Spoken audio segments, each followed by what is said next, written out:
Welcome everyone to the webinar for Teaching Thursdays, How Self-Isolation Impacts Teams. My name is Stuart Creek. I'm your host. I'm a marketing manager at Simplilearn. And my guest today is a thought leader in project management, Jeff Allen. A bit more about him in a moment. And I'd like to start, if we can, with a two-question poll. The first question is, what's your current team role? And the second is a temperature-taking question. How do you feel today? It's on a scale of thumbs up, in the middle, or thumbs down. Seeing that most people are feeling pretty good today with the thumbs up.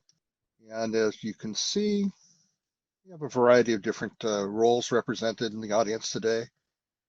And again, good to see that most of you are feeling pretty good about your situation today. So with that, I'd like to introduce Jeff. Jeff Allen is a project management consultant and trainer, Agile transformation coach, and he's conducted more than 325 training sessions on various project management disciplines, certifications, techniques, and technologies, prepared more than 6,000 people for certification exams, and he is a faculty member in project management here at Simplilearn. So welcome, Jeff. Thank you. I'm glad to be here. Let's get started with a question. We talked last week in Teaching Thursdays about the challenges individuals face in working in self-isolation. But what special challenges do teams face while they're working in self-isolation, scattered all over the place? Okay, so that's a big question. And all of us have been navigating that to some degree or another, I imagine. And along the way, we've discovered that it comes down to kind of the team members' own individual circumstances. And so I thought I would just share with you what my circumstances are, and then we can build on that as we start thinking about how we lead teams and interact with teams when everybody's working from home. So I was going to say you got caught in kind of an interesting situation. Really did. So before anybody really was talking about the coronavirus situation, I reported to a job location about 2,000 miles from home. I live in Utah, and I had a short contract to do some agile coaching. Supposed to go like 6 weeks. And so I got out into the Washington, D.C. area on February 17th. And then, so I was a long way from home. And then my plan was to return home on March the 21st. And then, of course, some things changed for me. One, of course, is what we all experienced with the coronavirus situation. And my client wanted to extend my contract, which meant that it would not be a good idea for me to travel, not knowing how long we would be working from home and when the offices might get opened again. And so I was asked to stay put if I could, and my contract was extended until the end of June. And so right now my flight home is on July the 2nd. So I have been in the Washington, D.C. area now for over 2 months. And the prospect is you'll be there at least 2 months more. Yeah, it's if everything continues as planned, that's what's going to happen. Now, the project that I'm working on, so that you can get a feel for that, it's a relatively large project. We have 11 teams that are working on a scaled agile project. And for those of us that are new to project management and agile, agile projects in their inception, the concept of agile project management was small teams on small projects, And now with the advent of all kinds of other technology, we can now run these what used to be just small, short, well, maybe not so short, but one team, small projects. We can now scale them where you have multiple teams working in an agile way with their output being aggregated at different points during the course of the project. This is a distributed project, so we have team members that are based in Chennai and in Washington, D.C. And it's not like there's a team in DC or some teams in China. Every one of the teams is distributed with some of the roles on the teams in are in Washington, D.C., and then other roles are in Chennai. So every team that I'm working with has an issue with the time zone. And then because I am dealing with all of them, I have to kind of navigate that. So a day for me often looks like I'm in a meeting at 3 a.m. and then I have meetings that will run until mid-afternoon, and then I'm mostly done for the day. It's a relatively complex project that requires a lot of coaching from me. It's a multi-year project that's already been running for over a year, and it started as a waterfall project. And for those of us that are new to project management, those are the two main approaches to project management, agile or waterfall. Waterfall is the more traditional one where you have big upfront planning, you get everything baselined, and then when you start working on the execution part of the project and you get your actuals coming in, you compare the actuals to your baselines, and that's how you determine the health of the project. In an agile environment, things are completed in short iterations, typically 2 to 4 weeks in duration, and each one of those iterations is kind of like a mini project. And so when you have a situation like I'm in, it's kind of like, how do you change the direction of a freighter out in the middle of the sea that's already got a lot of momentum and you just have a little bit of push?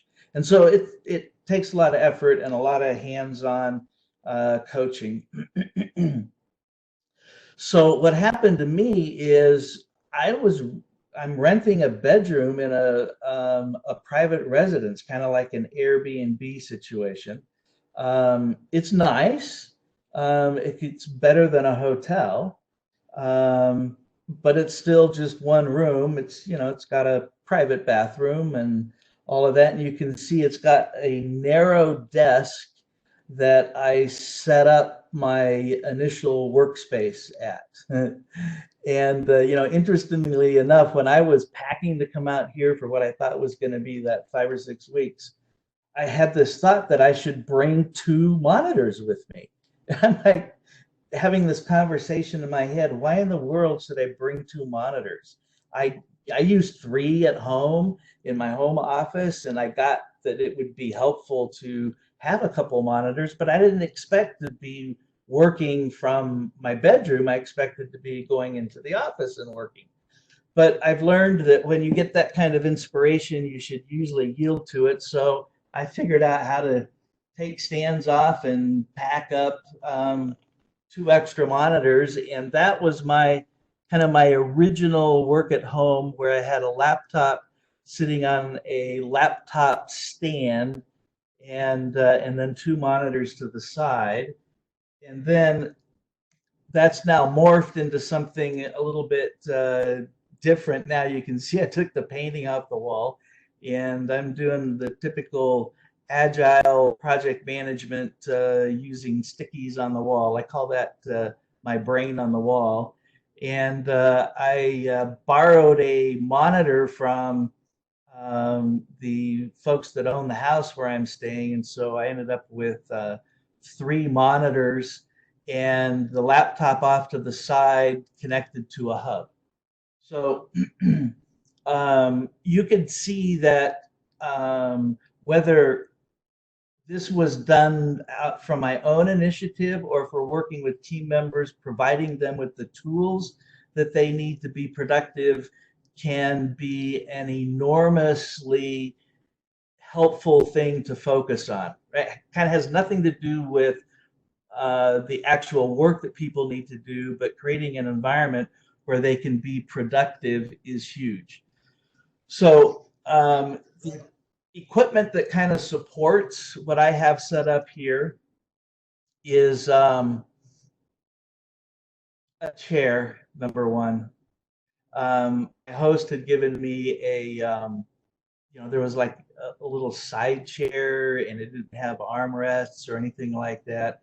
And so I actually went to Costco, which is a big box store nearby, and I bought a chair, which has made all the difference in the world. I can now effectively work all day like I would normally do at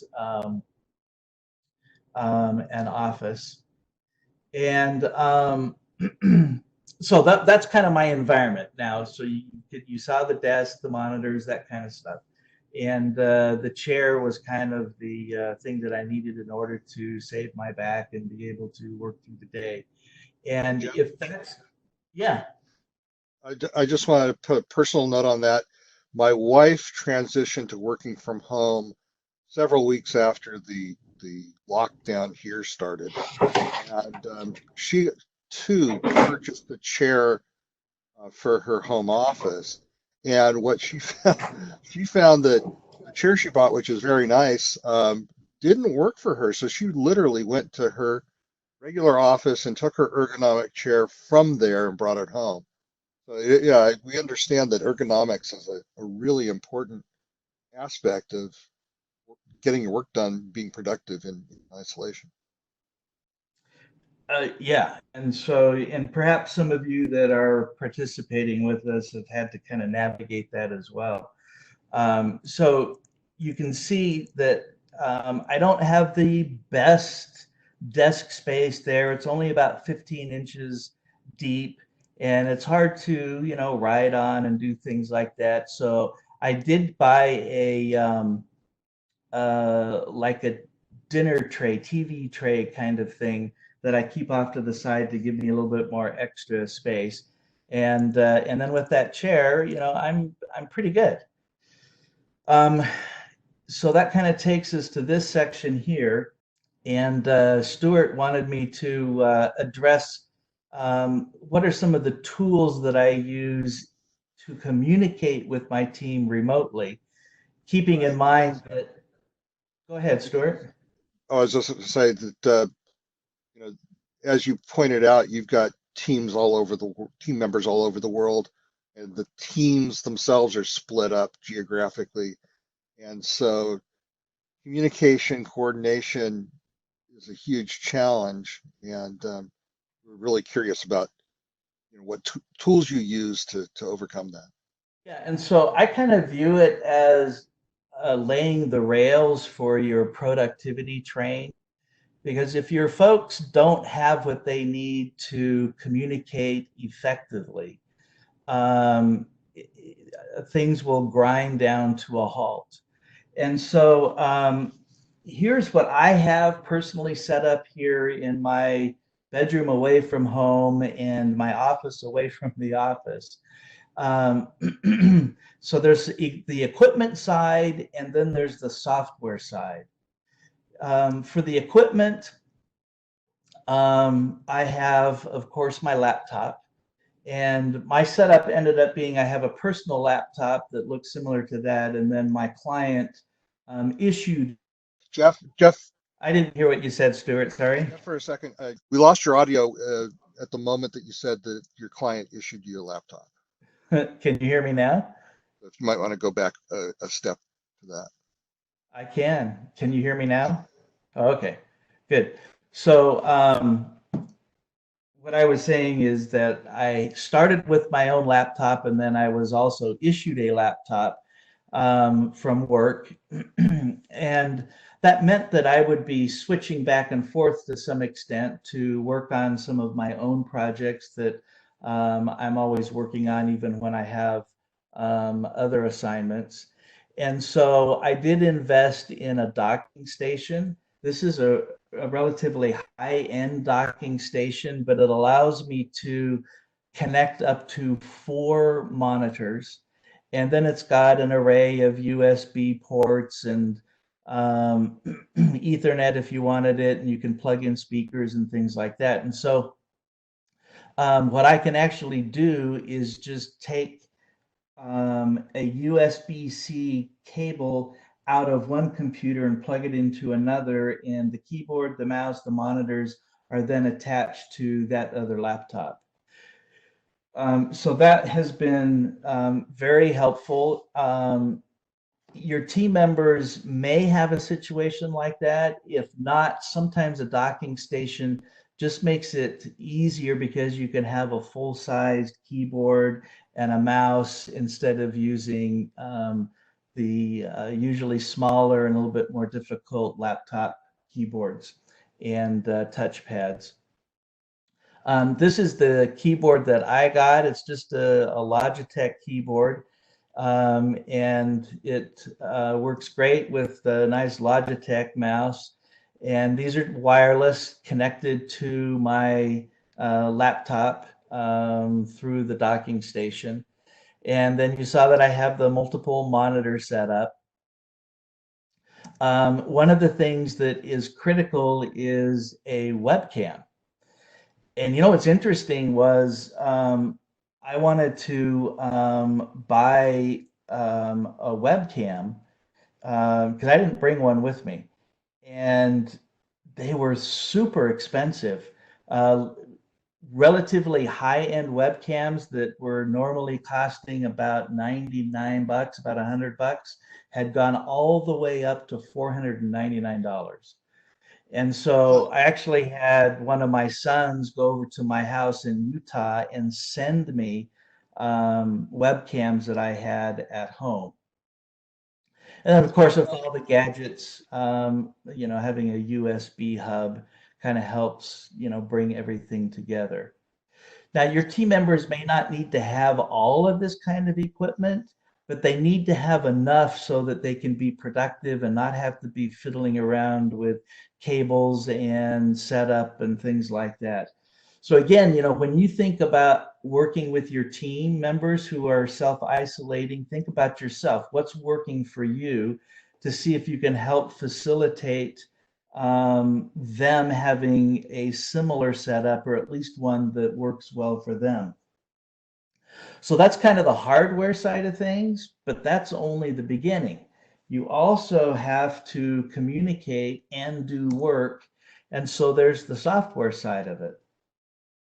And of course, we're using WebEx right now, and that's a well-known, very stable, robust video conferencing solution. It's the one that is offered by my client. So when I do trainings for Simplilearn, or you know, for my, you know, doing work with my client here, it's all on WebEx.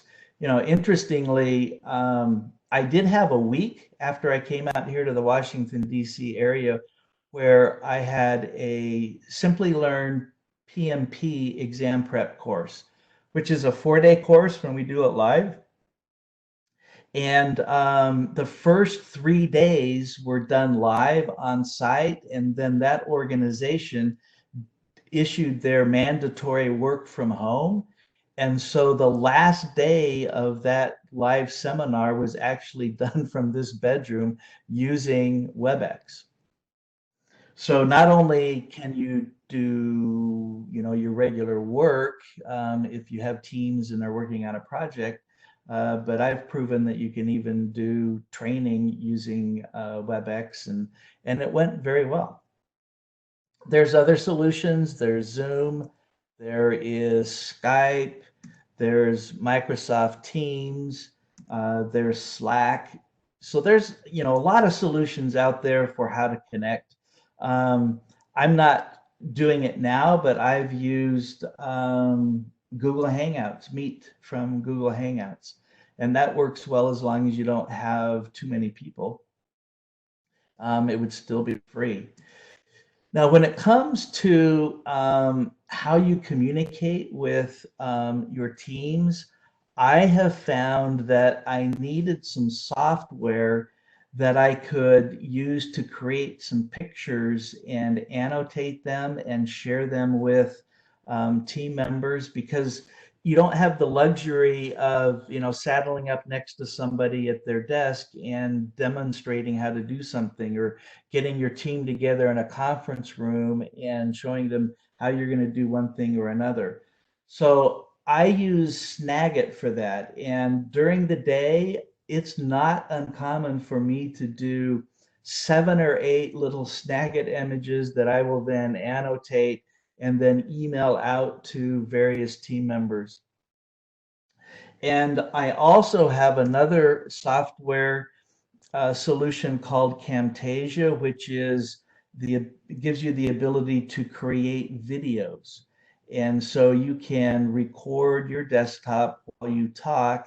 And of course, you can say, now move your mouse over to here and click here. And so on this project I'm working on, we're creating sort of a library of short 2 to 5 minute videos on how to use software, or how to do certain parts of the project that would be very difficult to share just by talking people through it.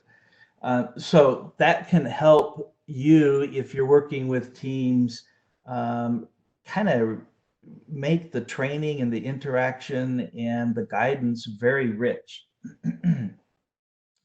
So, software side of things also has to include the project management software that you're going to use.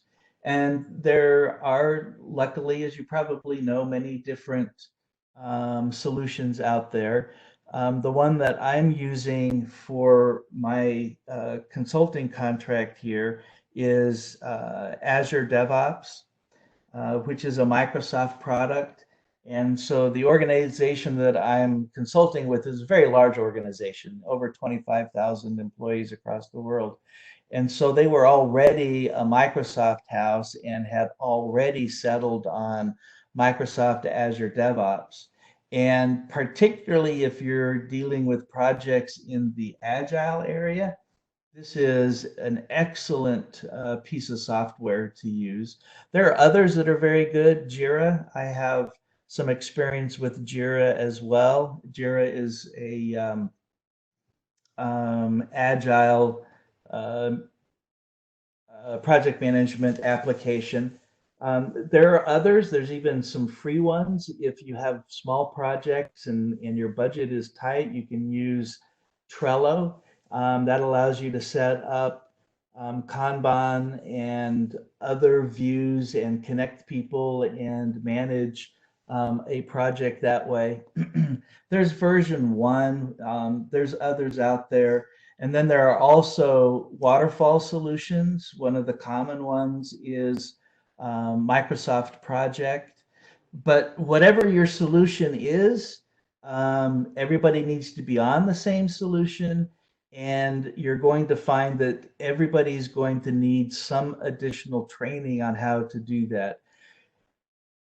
Back to why maybe something like Snagit and Camtasia would serve you well in assisting your self-isolating team members. Yeah, that's a good point, because like you said, you can't just go up to somebody's desks and say, here's how you do it. So those kinds of tools for doing mini demos or remote um, teaming like that, so very important. Let's take a moment here to ask a second poll question, if I may. And I'd like to ask the audience members, what team management skills do you currently use?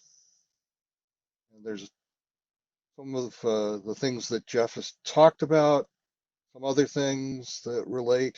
Select as many as apply in your work. Training seems to be one of the more well-used skills in your.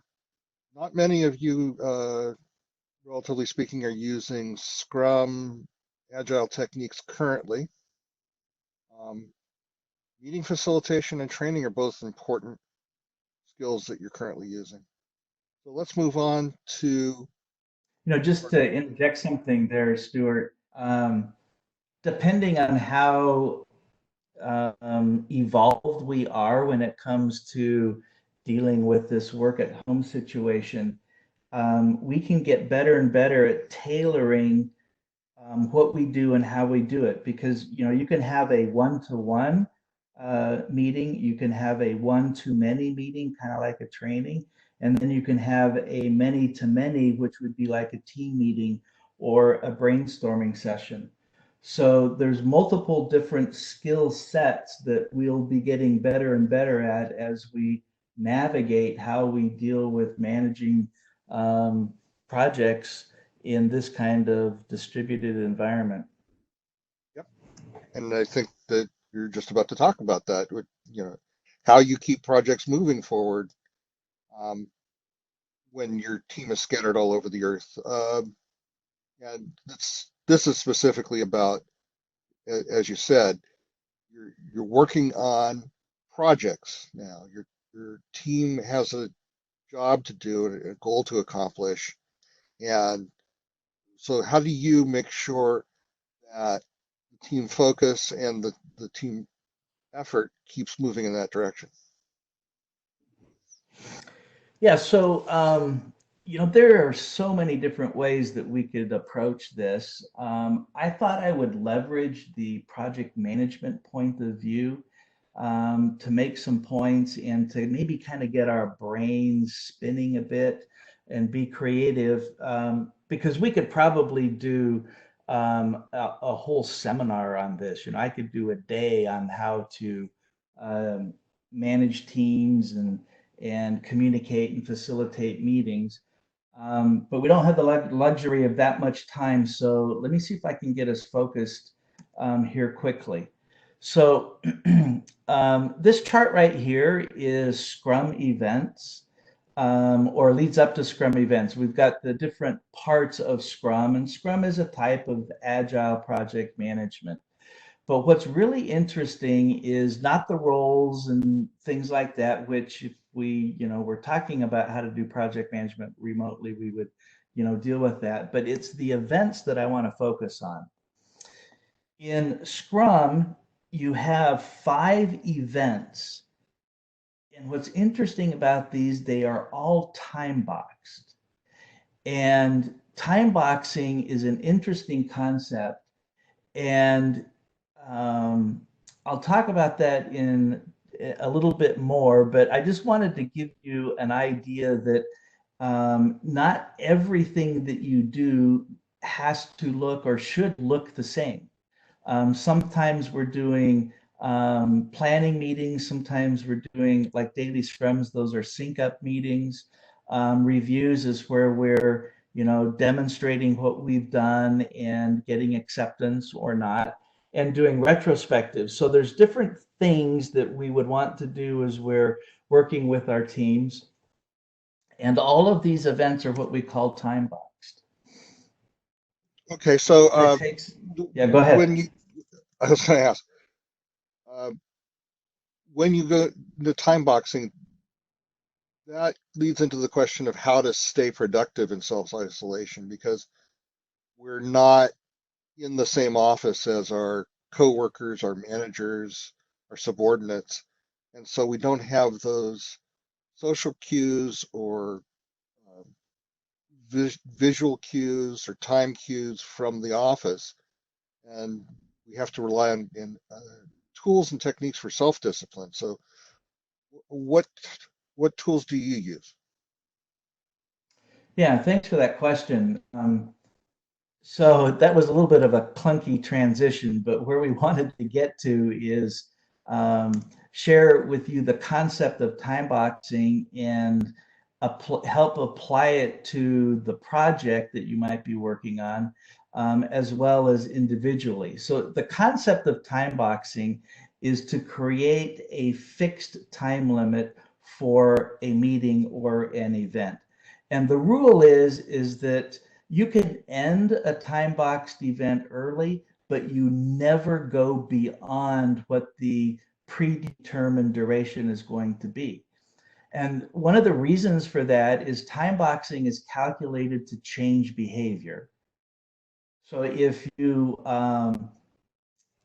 have a recurring event and the first time you do it, you don't get everything completed, and so in a way it's kind of a fail, guess what? The next time you have that same event, you're going to do a lot better job in order to make sure that you don't have the pain from failure. The other thing about time boxing is it allows you to increase the focus on whatever it is you're working on. So if we, go back to this one slide right here, I don't know how many of you are familiar with Scrum at all, but the middle one right there is a daily Scrum, and that is a 15-minute sync up meeting for the team members. And if you don't finish syncing up with everybody during that 15 minutes, you still end the meeting so that the next time the team gets together to do their daily sync up, everybody handles it a little bit differently. And so highly focused, it's calculated to change behavior. And when you're in this self-isolating mode, even if you're not using Agile, not working on an Agile project, the concept of time boxing can be enormously instrumental in helping to keep your team focused and productive. Also, it can help with your own personal productivity. The idea is that in time boxing, it doesn't matter how long the time box is. Like I said, you just don't ever go beyond the duration. Generally, the best thinking is that 15 minutes is the shortest duration that makes sense to do time boxing. And then if you're talking about a project itself could be time boxed. And so maybe it's a month or maybe a year. So it's however you want to use the concept in order to increase focus and productivity, which I kind of have summarized right here. So time boxing, like I said, helps focus attention on whatever it is that we're working on. And it's going to help the team stay focused in a unified way because everybody is directed to the same thing. And it also helps avoid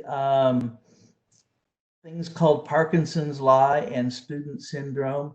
I don't know if you're familiar with those labels. I'm sure you're familiar with what they are. So Parkinson's law says that work's going to expand to fill the time that's been allotted for its completion. And so time boxing can overcome that. And then also student syndrome, that's where you delay doing work, starting work until the last possible moment before the deadline. So time boxing can help you overcome that. It also helps you, kind of measure productivity, stay on top of it. And by being aware of how much time has been spent and how much time is actually available. Now, one of the things that I've discovered, not just with my team members, but with myself, and that's what do I do to get a breakthrough when I'm kind of stuck? I don't know if any of you are like me, but there have been times when I will have like a week of stuff to do, and I'll get ready on Monday morning, and I don't really know where I'm going. I'm disorganized, and so I have found that in a kind of a ritualistic way, if I set up some events for myself, not just the project, but for myself, I'm going to be a lot more productive. So I like to do a weekly planning session for myself where I kind of envision what I want the week to end up having looked like. And then, of course, daily planning is enormously important. And then at the end of the week to do what, borrowing a project management term, a retrospective, which is really simple. It's basically asking yourself three questions. What worked well during the week? What didn't work well during the week? And what am I going to do differently going forward? Um, Another way to say that is what am I going to keep doing next week? What am I going to stop doing next week? And what am I going to keep doing? Did I say that right? What am I going to stop? What am I going to start? And what am I going to keep doing? And then also something that's enormously critical is to build in breaks during your day. Um, I have found that it's easier to stay in my chair for longer periods of time while I'm working from this bedroom here than when I was at the office. And maybe it's because at the office you had a reason to go talk with somebody or whatever. But I have found that my mind gets muddled and I get sluggish if I don't deliberately choose to take some breaks. And then I don't know if you've had this situation where you've gone in to your workspace and like maybe you've got this pile of things that need your attention, and you look at that pile and you don't even know where to start, and you're kind of getting stressed out because you have too much to do, not enough time to get it done, and you can't even figure out what to start with. So one of the things that I have come to value is doing what we could maybe call as a personal time box spike. And what this looks like is me getting my phone out and going to the timer app and setting the timer for 15 minutes. And what I'm telling myself is for 15 minutes, I can focus on something. So just take the thing that's on the top of the pile and just for 15 minutes, do nothing else. I have also done it using, 30-minute timers, depending on kind of how the day's rolling and whether I'm able to kind of, get a pattern interrupt and start focusing better than I was before. I've even done 1 hour spikes where I literally set a timer. And when this timer is running, there's no email, there's no phone calls, there's no texting, there's no messaging. All that stuff is ignored or put out of the way so that you're focusing only on what's at hand. And I have repeatedly benefited from that and getting that breakthrough to kind of get myself going during the day. And it's something that I've done some coaching and mentoring with others, and it works well for them also. Now, Yeah, I was going to say one thing that came out of last week's Teaching Thursday also is the notion of setting the boundary between what's work time and what's personal time. And this concept of a personal time box spike relates to that in that you're talking about setting a defined period of time that is work on a given task and setting that boundary so that other things don't intrude on that, which is kind of the flip side of setting the boundaries on personal time so that work doesn't intrude on that. So those concepts work together very well. I love that. And, if we are in an environment where we have children at home who can't go to school right now, they need our attention. And being able to literally create a time box for a break or to spend some family time where you can genuinely focus on family or kids or whatever is enormously beneficial. We need that. And of course, our family needs that. And so there's going to be a higher level of harmony, which also means that you're going to be more productive. Now, part of what we're doing is conducting online meetings, and I just wanted at a really high level to just share a couple of things that I have learned. Again, we could spend a whole day on how to do online meetings, but the number one thing is whether it's you or someone else, make sure someone is designated as a facilitator that has skills to be a facilitator, and have someone designated to be the scribe for the event. Avoid almost at all costs having the facilitator also be the scribe, particularly when we're in this online environment. it's very difficult to be focusing on content and navigating the meeting and steering it in the right direction, and also keeping your eye on the chat box and taking notes. Almost impossible.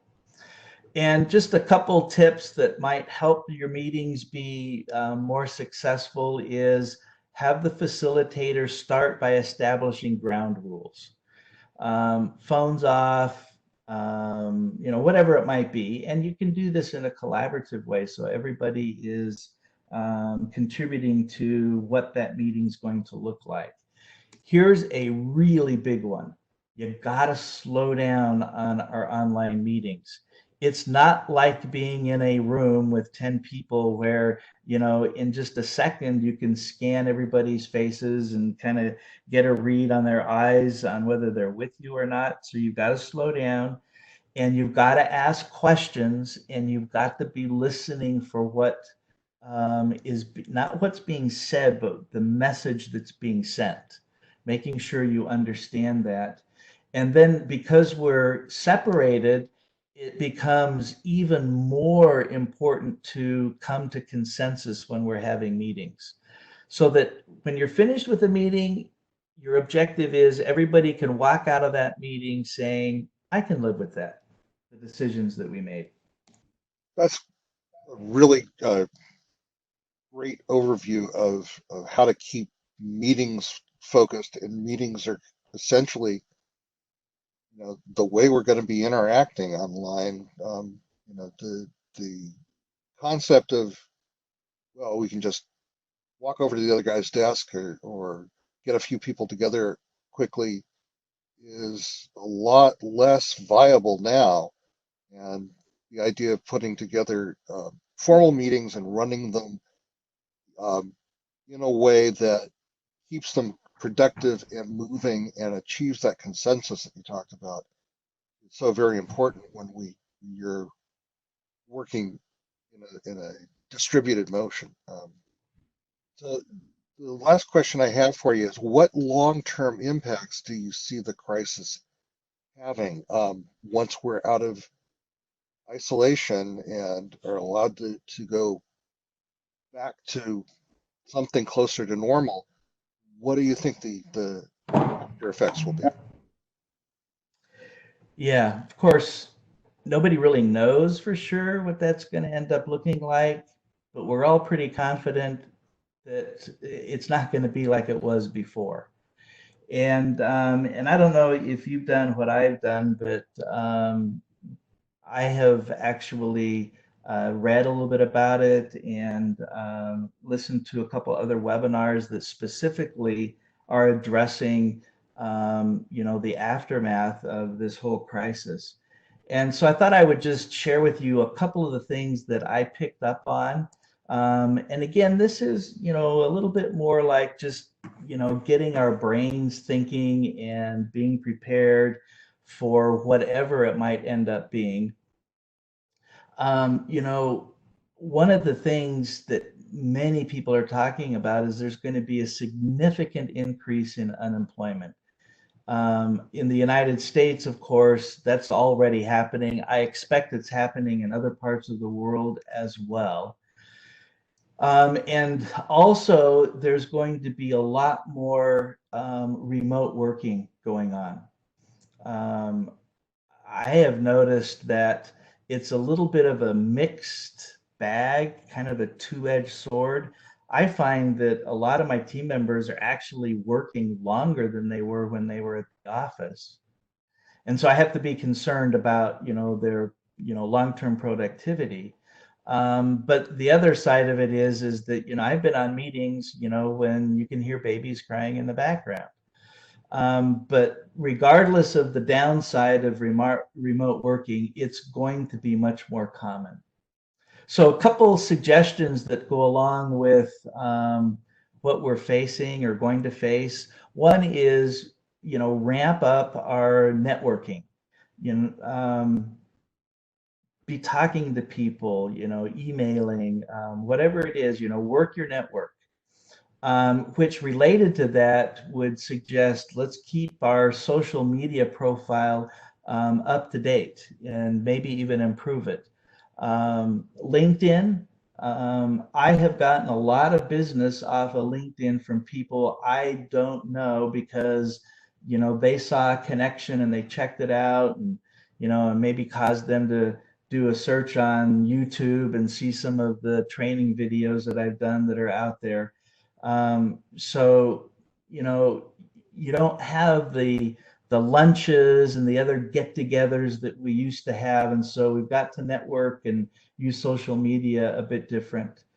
And then, we could all get bad news and need to find a job. I've had it happen. And so one of the things that would be smart is to spend some time making sure you're spruced up on your interview skills. And I actually have a mistake here. The other box here should be get your resume updated and make sure that that's ready to send out. Because if you do have that unfortunate event in your life happen, um, you're not going to be the only one. There's going to be a lot of other people that are dealing with it. And so your advanced preparation on having your resume up to speed and your interview skills at their best is going to be critical. And kind of along those lines, do what you can to stand out in whatever circles, social media circles, or other circles that you might be a part of. Because again, there's going to be a lot of folks that are going to want to be doing what you need to do as well. Which leads me to something that is often overlooked, and that's to be deliberate in working on improving soft skills. I used to think that leadership and communication and some of these other soft skills you're either born with or you just missed out on it. I have since learned that you can, with deliberateness, improve your soft skills.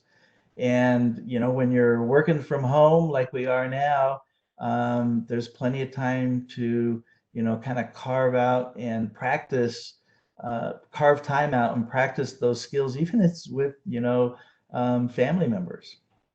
And then, of course, this one's going to be huge. It already is. And that's to get certified in one or more different areas if you are not already, or even if you are, add some additional certifications. I'm not a huge fan of standardized testing as being a predictor for real life performance, but what I can tell you is it's still the best way to set yourself apart by getting some initials after your name. The soft skills side, working on cleaning up or learning how to do active listening. And it looks like I have my box here that I meant to have on the other screen, and that's to clean up your resume.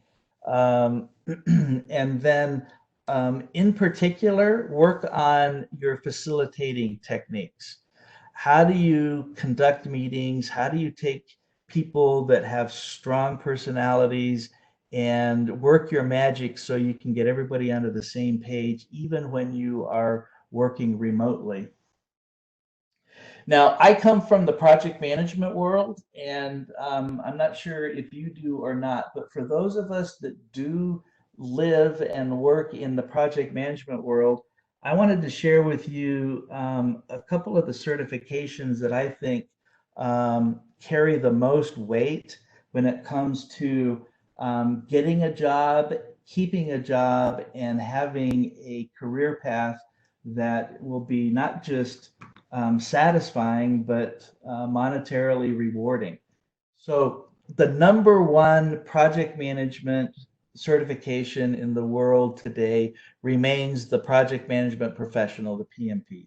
And that is, at least until the end of the year, still waterfall focused. At the end of the year, it changes. There's a significant change coming with the PMP. And so if you've ever thought about getting your PMP, get it now before the end of the year.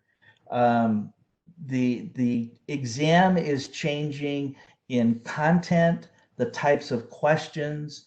It's going to be a blend of waterfall and agile and hybrid agile. So there is a whole ton of uncertainty about what it's going to look like to actually pass the exam and get your PMP. So a word to the wise, I've been through some of these changes with the PMP certification. Get it done now if that's on your radar screen. Now, I'm also of the opinion in the project management world that you need to understand and be skilled in not just waterfall, but also agile. Most projects these days end up being hybrid projects with a blend of waterfall and a blend of agile. And so you've got to somehow make it clear that, hey, not only am I waterfall, I've got my PMP, but I'm also agile. I have my ACP or something like my ASM. The ASM and the ACP are kind of similar. Um, but the scope is a little bit different. You know, the ASM includes transition things like how do you, go from waterfall to um, agile, and the ASM also is more focused just on Scrum. The ACP is broader. You're going to get exposure and testing on a broader array of agile approaches and practices. So either one is good. But I would recommend, if you're going to be in project management, get the PMP, get the ACP, or the PMP and the ASM, or get all three for that matter. So that is basically Jeff's presentation. We're going to go through a quick poll here to cap off before we get to question and answer. And the question in this poll is, which team management skills are you most interested in learning? You can select as many as apply to you. So with Jeff's admonition in mind that you need to stand out and make yourself more valuable in an uncertain world, which skills are you looking to acquire, certifications, that type of thing? I can see that PMP and Agile are both very popular selections among this audience. So the most popular choices in this audience, as I said, are PMP and Agile, and some interest in Scrum as well, and even Kanban. So, Can I make a comment, sure, Stuart? absolutely. That doesn't surprise me that that's the results of the poll. And if I may make a suggestion, if you are interested in more than one, start with the PMP for that reason I was just talking about, with the fact that the exam is changing. So I would elevate that. I do teach the PMP for Simplilearn. Um, so if you want to do that, and you want to ask for me, they can maybe talk me into doing that. But at one point, I had trained 1% of all the PMPs in the whole world. So if you take one of my PMP classes, you'll be a PMP. That's great. So I think at this point we're moving on to the Q&A section of our presentation. And we have a few questions from the audience for you, Jeff. Okay. Pull up my question sheet. Somebody had a quick question. Do you use a touchpad pen on your PC as one of your tools? No. Okay. I'm clumsy at that, so I don't like it. So I always go for a mouse. Like even my work laptop, I bought a mouse just to use with the work laptop. Um, so how do you know if your team has everything they need to work effectively? I think you're bold and you ask directly and ask probing questions. What's your chair look like? What's the longest you've sat in your chair? What's your internet connectivity like? Right now, just go ahead and do a speed test. Let's see what it's like. So I would be bold in drilling down on specifics on some of the things that we talked about with respect to equipment and their knowledge on how to use whatever software solutions you're using. Thanks. We have a related question from a listener or audience member in the Philippines. And it's how do you be productive if you don't have a strong internet? Apparently, it's a difficulty for them. I don't have a good answer to that. Yeah, are there Um, workarounds like using uh, hotspot on your phone or that type of thing, or is that not going to well, improve the Rolodex if information? you're in yeah, if you're in a geographical region where the internet's not good, the likelihood that you could use your phone to get internet-like productivity speed isn't very high. Um, I have team members, in the project I'm working on where they're in um, parts of the world that aren't fully developed that way, and it's impacting performance. There's no way around it. But recognizing that, of course, you can be empathetic and help them work through the pain, and maybe there'll be things that will emerge as things go forward, but that's a problem. There's not a great workaround. Um, a question about whether recruiters at this point are being given enough time to go through resumes, and is this the right time to send resumes by email?